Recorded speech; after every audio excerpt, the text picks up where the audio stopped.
The Queen's warehouse wasn't much to look at. Concrete floors, metal shelves, a rolling door that stuck in winter.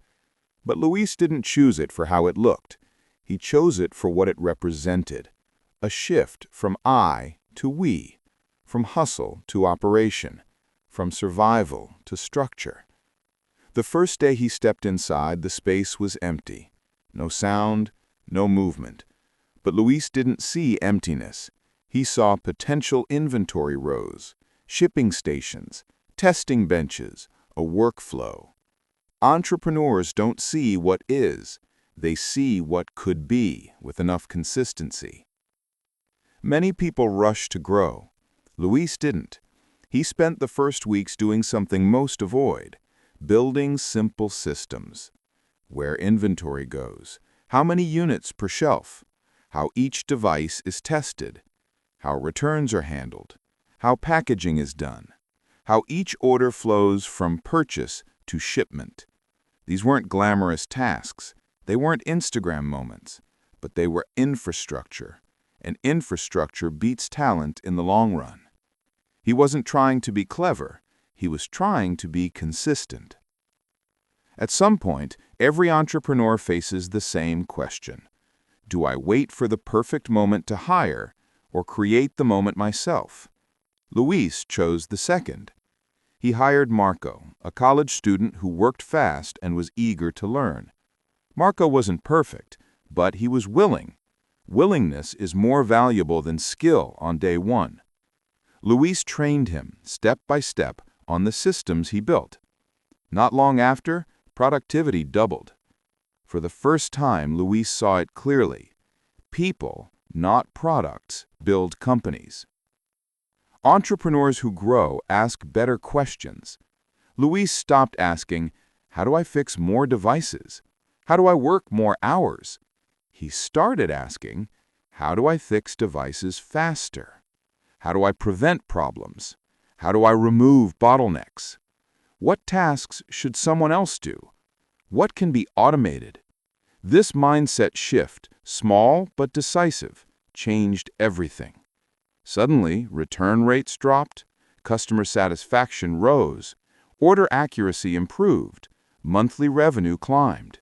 Systems were doing the heavy lifting, not Luis's hands. The turning point came unexpectedly. A nonprofit organization reached out. They needed 200 refurbished tablets for educational programs. For a small team, that number was intimidating. But Luis didn't respond with fear. He responded with organization. He created a schedule, delegated roles, simplified the workflow, tracked each unit with a checklist system. For 12 days, the warehouse worked with discipline and unity. Every tablet tested, every battery replaced, every device cleaned, every box shipped. When the final truck door rolled shut, the team didn't cheer. They nodded, because they had done something bigger than they believed they could do. That order didn't just validate the business, it validated the team. As revenue increased, Luis faced another critical decision: spend it or scale with it. He chose the second every single time. Instead of a new car, a new apartment, a flashy lifestyle, he invested in better tools, faster printers, bulk inventory, additional workstations, employee training, more efficient packaging supplies. Most people upgrade their lifestyle first. Builders upgrade their capacity first. That's why Luis kept rising.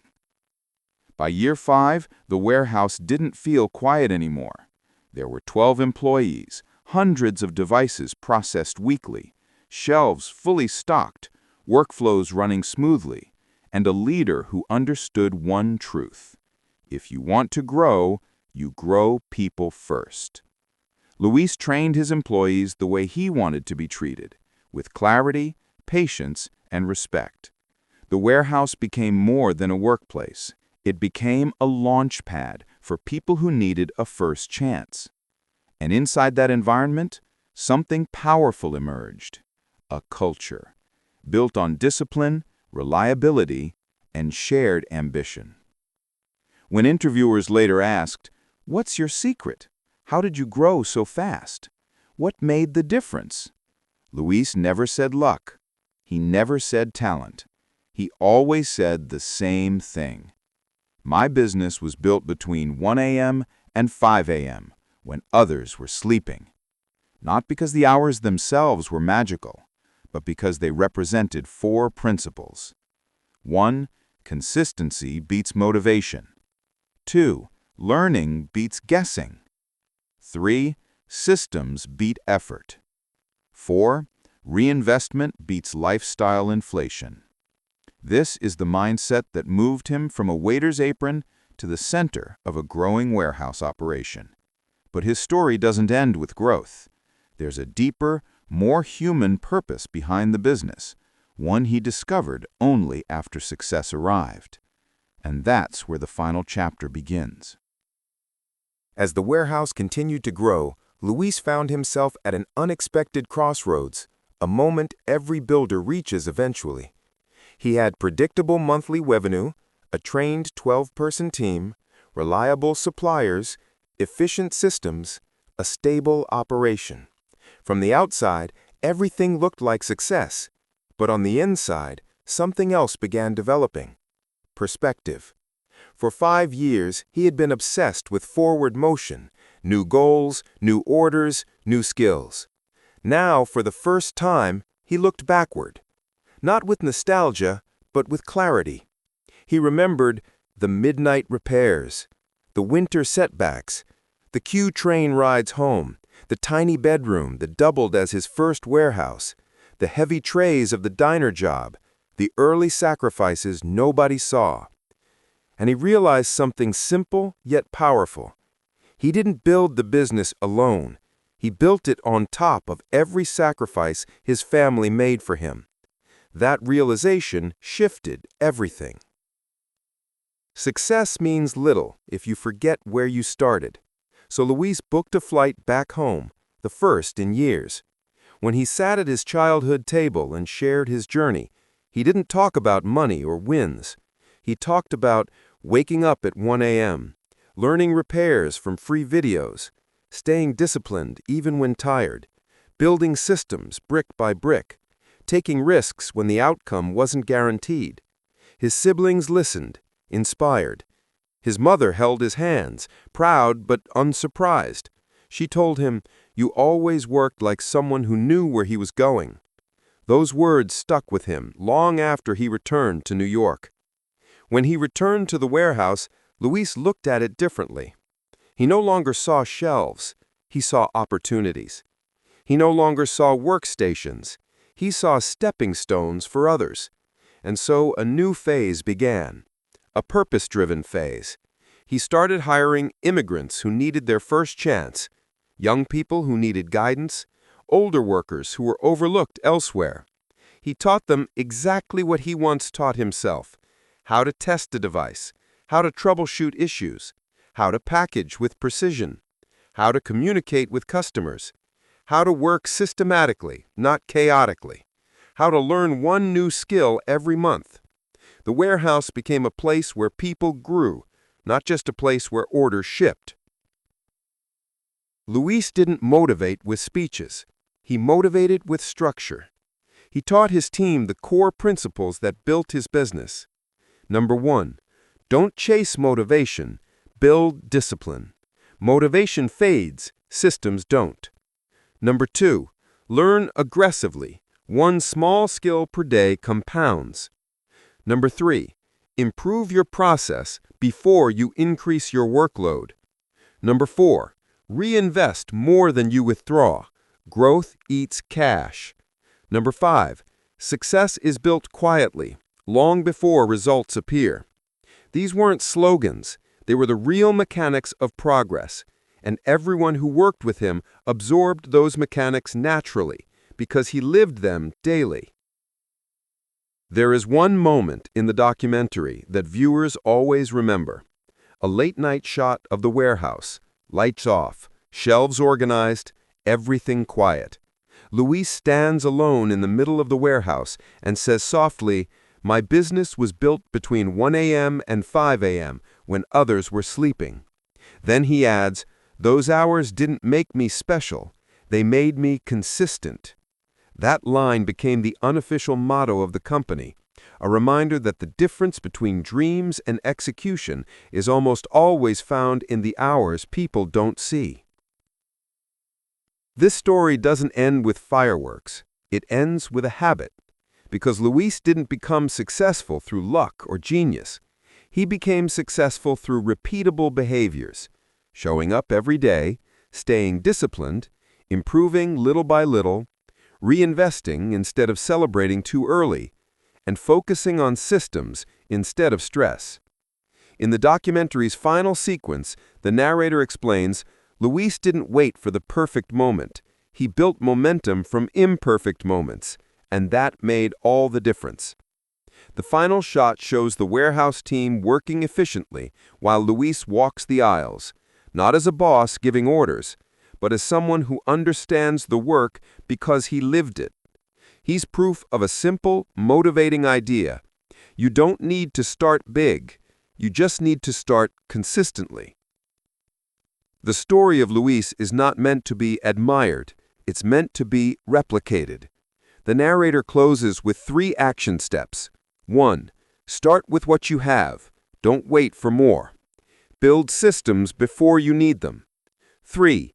Improve something, anything, every day, because you don't need permission to begin, and you don't need certainty to continue.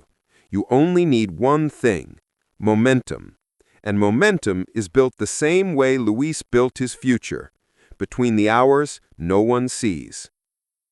In New York City, progress is measured in footsteps, paychecks, and the number of people who quit before they reach year 3. But this story isn't about someone who quit. It's about someone who stayed. Not because it was easy, but because he didn't give himself any other option. Meet Luis, 24 years old, newly arrived immigrant, carrying little more than a backpack, a few $100s, and a promise he made to his family. I'll make things better. Just give me time. Luis took the job he could get, a waiter at a fast-moving Manhattan diner. The kind of place where tourists ask for directions, locals ordered the same thing every day, and waiters developed a 6th sense for when a table was about to call them over. Luis worked double shifts, 6 days a week, sometimes 7. He didn't complain, he didn't compare, he didn't wait for motivation.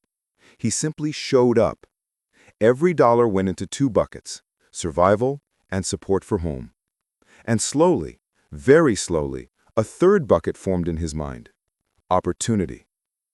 Like many who start small, Luis didn't have a lightning moment.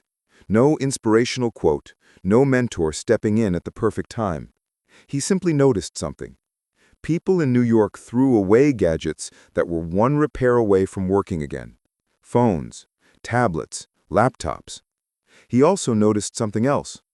On Craigslist, people sold these same gadgets for cheap. It was small. It was simple. It was the beginning. Luis saved for 3 years until he had $8,000, money that represented discipline, not luck. Then he did something many talk about and few execute. He took the first step. He bought a small batch of broken gadgets, watched free repair tutorials, and refurbished them from his tiny bedroom. His routine changed. 5 p.m. to midnight, diner. 1 a.m. to 5 a.m., fixing gadgets, learning, packing orders. Morning, a few hours of sleep. Repeat. No drama, just consistency. 2 orders in the first week, then 5, then 10. Small, modest numbers, but to someone building alone, they meant everything. Luis reinvested every cent. No new clothes, no upgrades, no shortcuts. This part of the story is important because it's where most people quit. They want speed. Luis wanted direction. He learned product photography. He learned how to write listings that were clear and honest. He figured out shipping, customer service, and basic marketing, all after midnight, every single day. Every entrepreneur faces a pressure test. Luis's arrived during a brutal New York winter. Packages got delayed. Some went missing. Refund requests piled up. For a moment, it felt like everything was collapsing. But here's what separates the people who dream from the people who build. Luis didn't stop. He communicated with customers, he replaced orders, he fixed his packaging. He optimized everything he could control. Winter ended, his momentum didn't. Over the next year, sales grew steadily, processes became smoother, reviews improved. Suppliers started reaching out to him first. Luis realized he wasn't just making extra money anymore, he was running a business. By year 4, his online store crossed $40,000 per month. That changed one fundamental thing. His small bedroom could no longer contain the scale of his ambition. Luis rented a small warehouse in Queens. Not big, not shiny, not glamorous, but it was his. He walked in, looked at the empty concrete floor, and thought, if I fill this once, I can fill it 10 times. That's how builders think. Not in wishes, in systems, in capacity, in the next step. And so the warehouse era began. More inventory, more orders, more responsibility, more growth. Everything accelerated, but this wasn't the peak. It was the foundation. The real transformation was 2 chapters ahead.